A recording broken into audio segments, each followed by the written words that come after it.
Good evening everyone. Welcome back to the online class series of class 9th General Science. Now, as we have talked about that what is matter and is matter around us pure. Now, in continuation with chapter 2, we are going to look about what are the different types of solutions, and we have already talked about the homogeneous solutions. Now today we are going to talk about the suspensions. What are suspensions?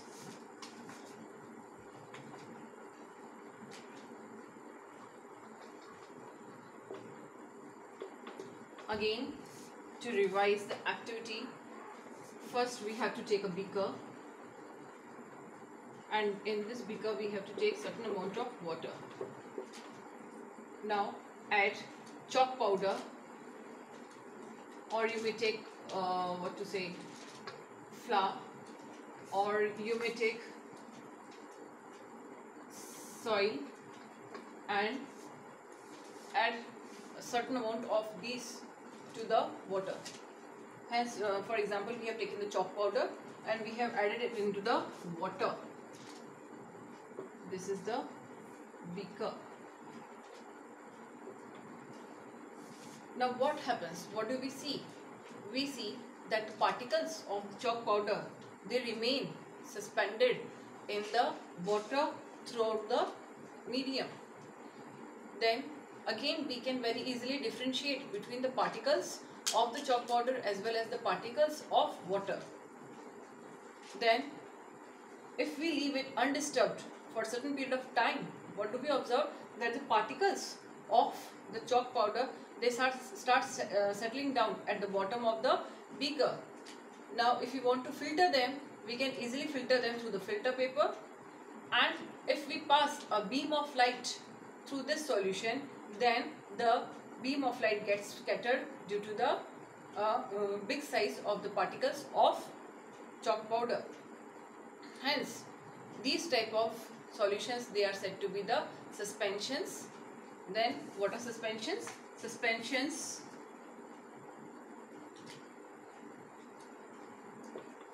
are those types of solutions or mixtures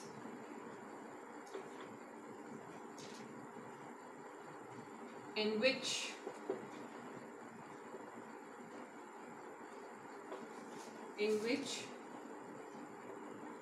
the particles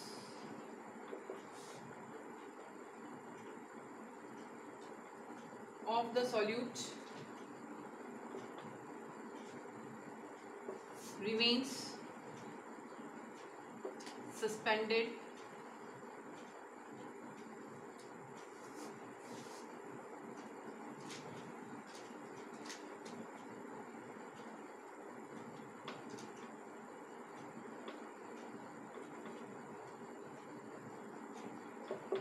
throughout the medium.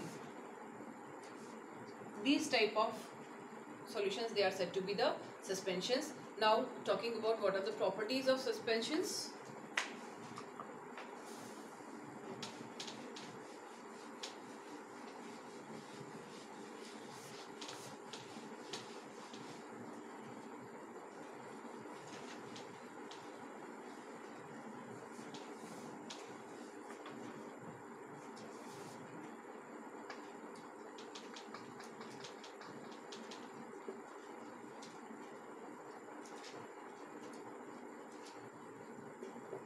When we are talking about the properties of suspension, the very first property, that these are heterogeneous type of mixtures.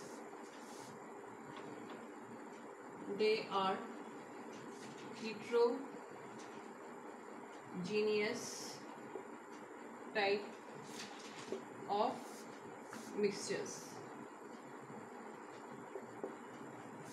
Second property,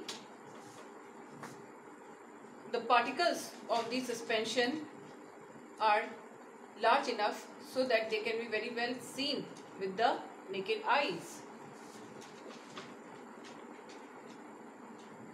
The particles of the suspension are large enough that can be seen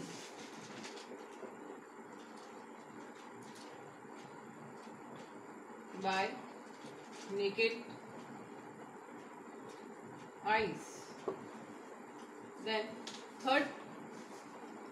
the third is that since they are large enough, therefore they can easily scatter the beam of light passing through them. They can easily scatter the beam of light passing through them.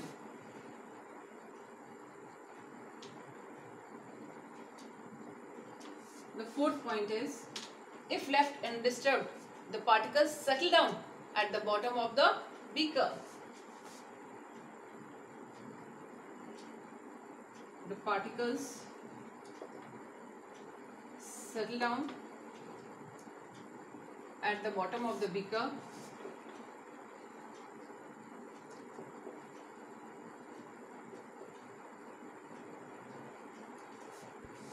when left undisturbed. And the fifth point is, we can easily separate the particles of the chalk powder as well as the water through filtration process. They can be easily filtered. So these are the properties of suspensions that makes them different from the solutions. Now we are going to talk about what are colloids.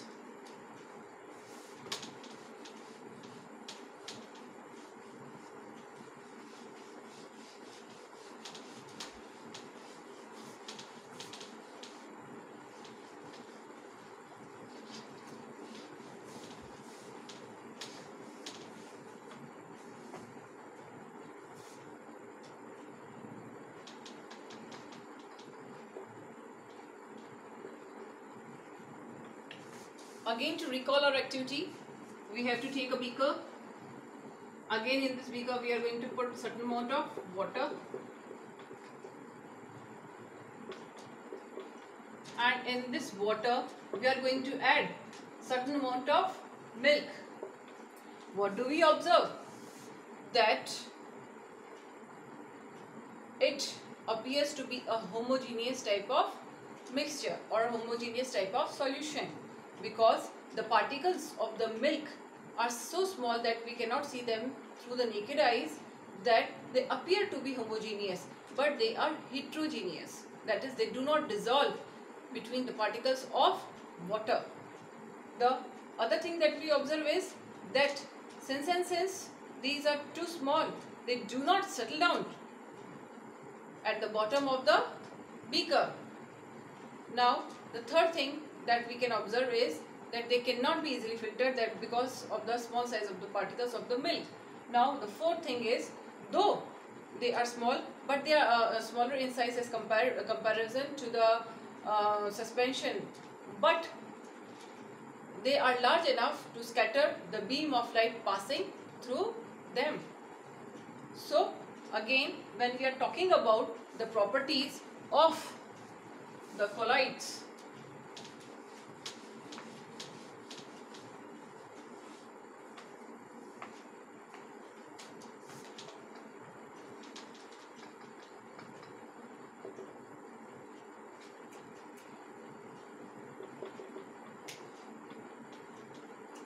when we are talking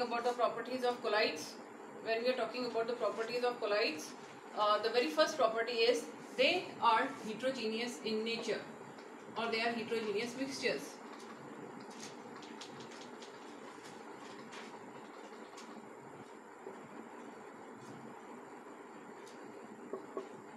Number two, the particles are small sized, that cannot be seen by the naked eyes.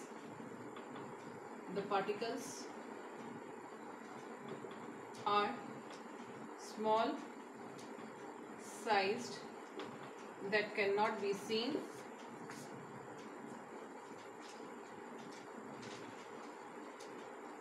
through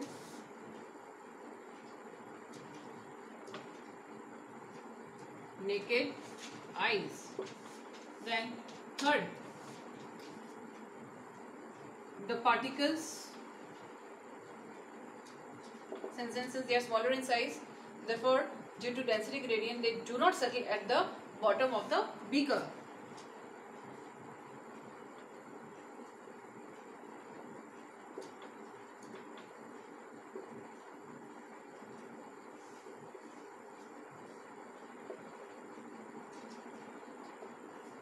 Now the fourth point is they cannot be filtered.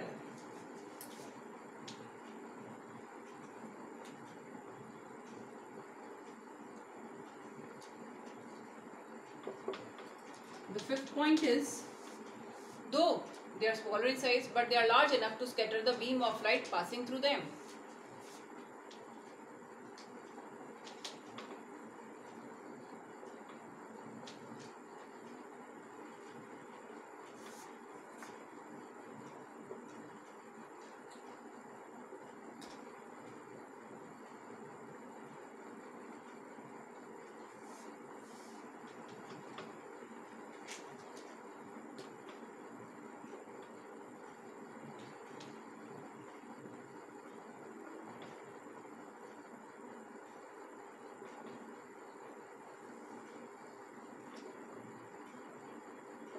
And this very effect of scattering of the beam of light, which makes the path visible, is known as Tyndall effect.